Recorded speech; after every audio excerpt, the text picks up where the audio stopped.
Hi folks, Chick of Science here.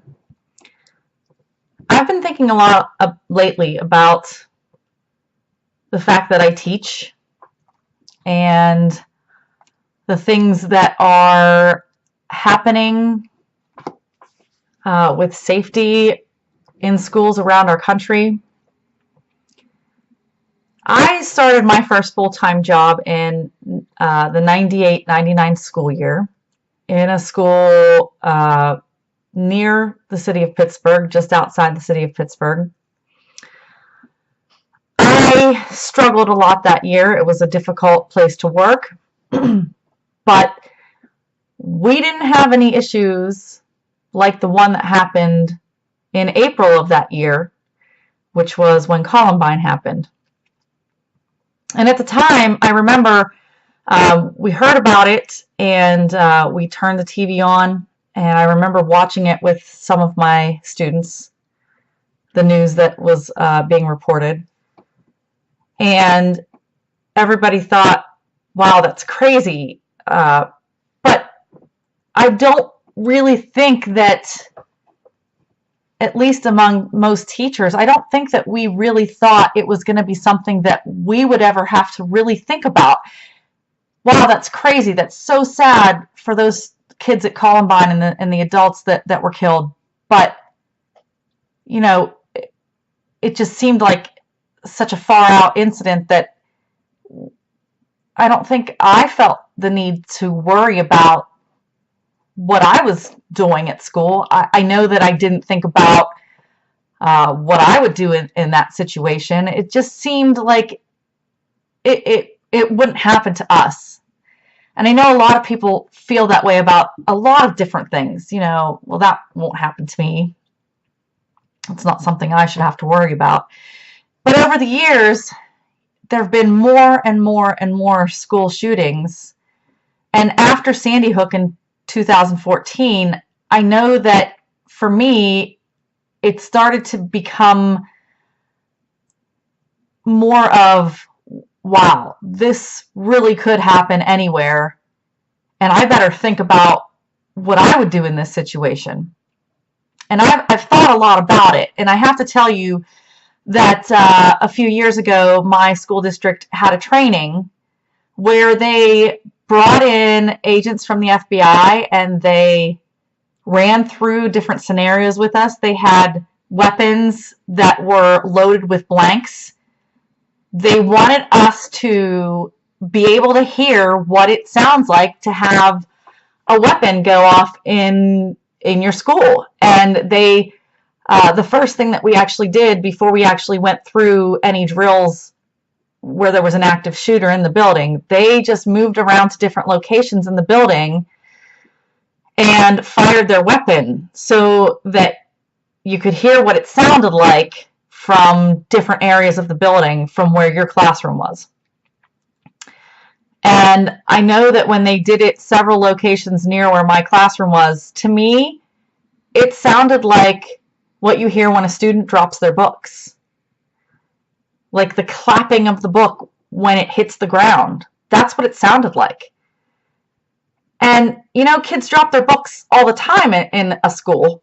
So how would you know the difference? Well, my guess is, and I hope never to actually find out, but my guess is that if you hear 5 or 6 sounds of dropping books right in a row, it's probably not 5 or 6 students dropping a book. It's probably a weapon being fired. That training, you know, often on in-service days, a lot of trainings can be, you know, a little bit boring, a little bit, well, I know how to do that already, and it's more beneficial for other people, and I just am sitting here, or, you know, it's a lot of talk, and it can be kind of boring, if I'm honest. But this in-service was none of those things. It was scary, and it was just a drill. It was eye-opening. It actually taught me a lot. But at the same time, I was thinking, when did this become my reality? When did it become necessary to bring the FBI in and teach us what to do if there's ever an active shooter in the building? That's just insane, in my opinion. I never thought when I went to school to be a teacher that I would end up in a predicament where I might have to defend kids against an active shooter. And now this is reality.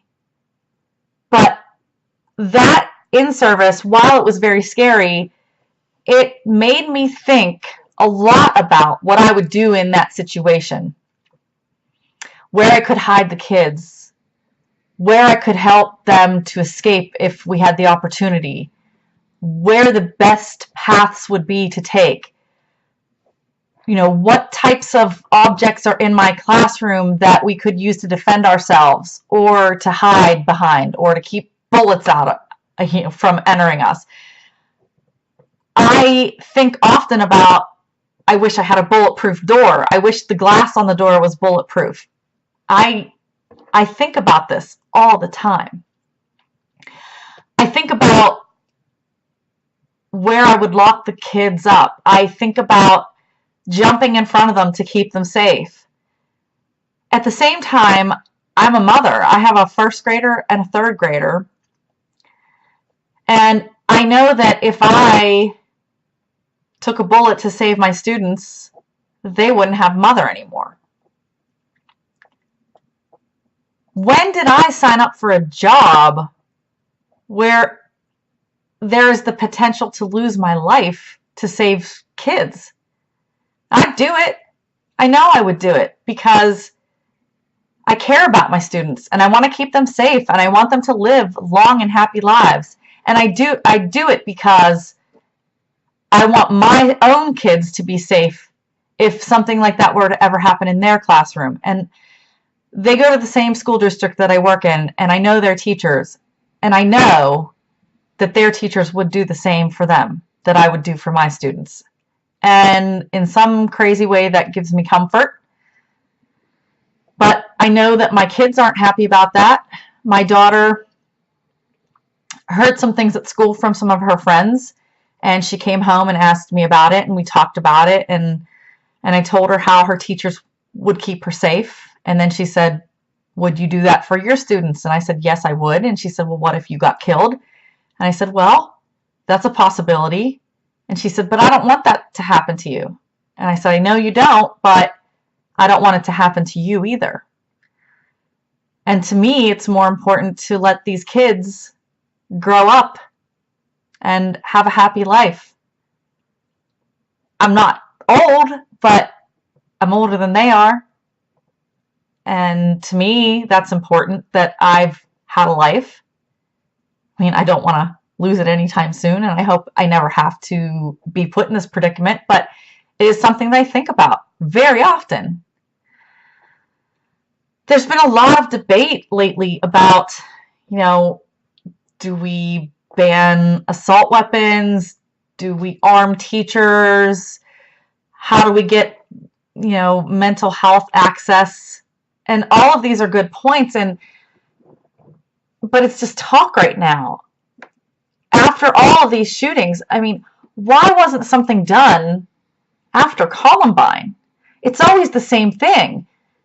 We argue, we say we don't want to talk about it at this point. We can't jump across party lines and compromise. I mean, compromise. Our government doesn't want to compromise on anything these days, it seems. It shouldn't matter whether you're a Republican or a Democrat.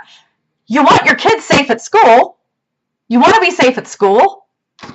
It shouldn't matter what your party affiliation is.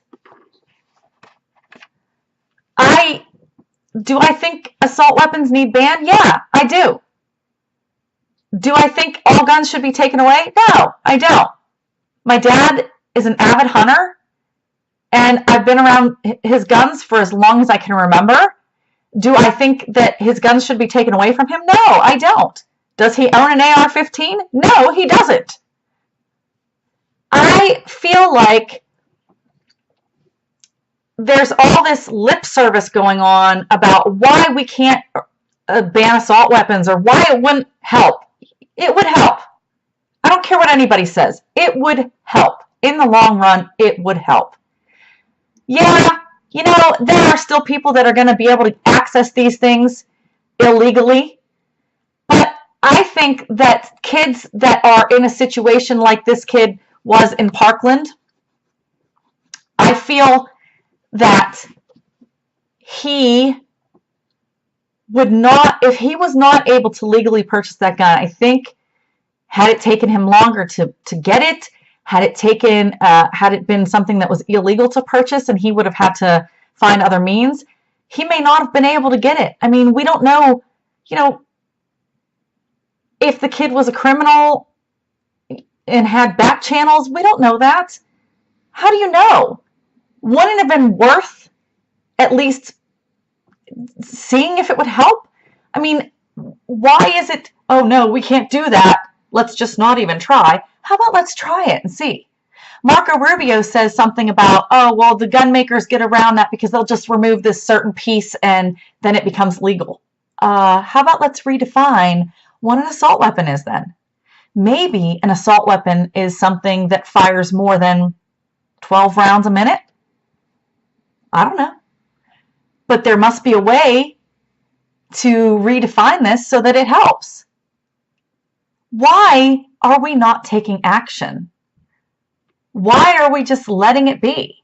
Nothing's going to change. These kids are still going to get a hold of these weapons if we don't ban them. They might still get a hold of them. We don't know for sure. But I think it's worth a try. I don't think the answer is arming me with a gun. I can see many things wrong with that, but just off the top of my head, what if a student overpowers me and takes the gun? I read in the news that a police officer went to visit a third grade classroom. A student was curious, stuck his hand in the cop's holster and squeezed the trigger, and the gun went off. Nobody got hurt, but kids are curious. Kids notice these things. I'm sure that even if you didn't arm every teacher in the building, that kids would figure out who has the gun. I mean, it wouldn't be that hard. I mean, like if I'm wearing a blazer every day, they might think, oh, maybe she has a gun on her, under her shoulder. Who knows? But kids are pretty smart. They figure things out. They're curious. What if they get upset and 8th grade students, which I teach, a lot of them are bigger than me. They could probably overpower me and other teachers that I work with pretty easily if they really wanted to get that gun. What if the teacher goes insane, has a bad day, pulls the gun on another student or a teacher or who knows what? I don't think it's out of the realm of possibility. What if I leave my classroom to fend for themselves as I go searching for this active shooter? And what if they get hurt then in the process? I wasn't there to help them or to save them. What if I try to fire at this active shooter, but there's other people in the hallway and I miss because I'm panicked and I hit a student? I'm pretty sure that the parents would flip about that. I mean, it's just not something that I want to risk. My job is to keep my students safe. It's not to abandon them to go search for an active shooter. That's the police's job. I don't want to ever be put in a situation where I harm a student by accident because I was asked to carry a gun in a school. That's not my job. If I wanted that to be my job, I probably would have become a police officer. I don't want to be a police officer. I don't want to carry a weapon. That's just not what I want. I think we need to have more mental health services available to kids that are struggling or that are being bullied. My school has almost 1,100 kids in it. And we have 3 guidance counselors, and one of our guidance counselors is only part-time. That's not enough. We have kids struggling every day, many more than our counselors can deal with in a day. We just don't have the things that we need. Ask a teacher what they need. They're not going to tell you that they need to carry a gun. We're going to tell you that we need funding so that we can have more guidance counselors, more mental health professionals available in our schools. We're going to tell you that we probably need bulletproof doors, which, oh my God, I just said I need a bulletproof door. I can't believe that I have to think about these things. We're going to tell you that we need training, like the one that I had, where the FBI comes in and they teach us what to do in different scenarios, because it gets your mind going. It makes you think about it. You always have to think about, what if it happens to me? You have to think about it, because in this day and age, there is the possibility that it could happen to you. So I'm just going to end this by putting this up. This is what I need. Arm me with the time, resources, and professionals to meet all student needs. Arm me with common sense gun laws, and arm me with more actions by politicians and less arguing across our party lines. That's what I need armed with. Ask any teacher. We don't need guns in the classroom. Thanks for listening, folks.